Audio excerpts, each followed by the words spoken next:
العراقي علي حيدر وناس من منتخب العراق مع سوريا. ما رايكم اللعبه المباراه اليوم ولا ايش راح يصير؟ ان شاء الله راح تكون مباراه مهمه. ايه احكي ايش قد تتوقع النتيجه؟ قد تتوقع النتيجه؟ عادي المباراه زينه عادي. ايش قد تتوقع اخي؟ ايش قد تتوقع؟ عادي حلوه عادي. عادي ان شاء الله. يعني المنتخب العراقي هو الافضل والاحسن وهذا الجمهور ان شاء الله راح يعزل بهاي المباراه وان شاء الله فايزين 3. توقعاتك اخي مني، توقعاتك.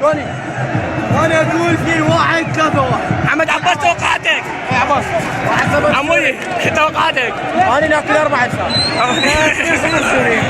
واحد توقعاتي ان شاء الله فوز العراقي. الله راح يفوت الرجال.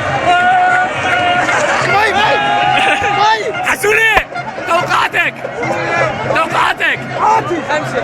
ارضيزك. عادي عادي عادي عادي عادي عادي عادي عادي عادي عادي عادي عادي عادي عادي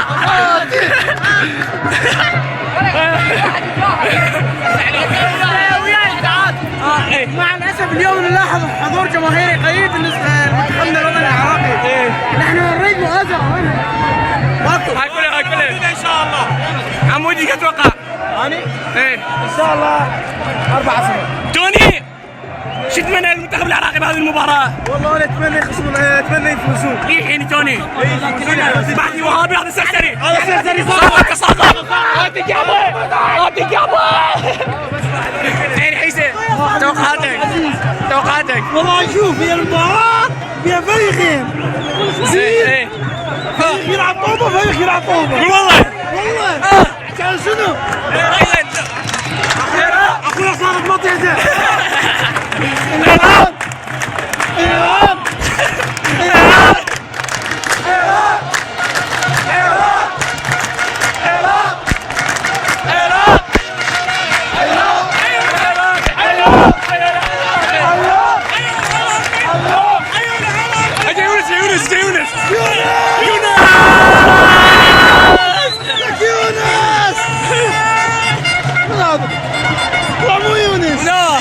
عباس بس ما ركب المباراة. عادي؟ زين نرجع ضيفنا الشريف علي حيدر السخيف. نقول رايك بالمباراة اليوم بالاجواء والجماهير الحاضرة بهذه المباراة تشجيع اسود الرافدين للفوز ولا رفع الحظر عن العراق؟ ان شاء الله يوم مهمة.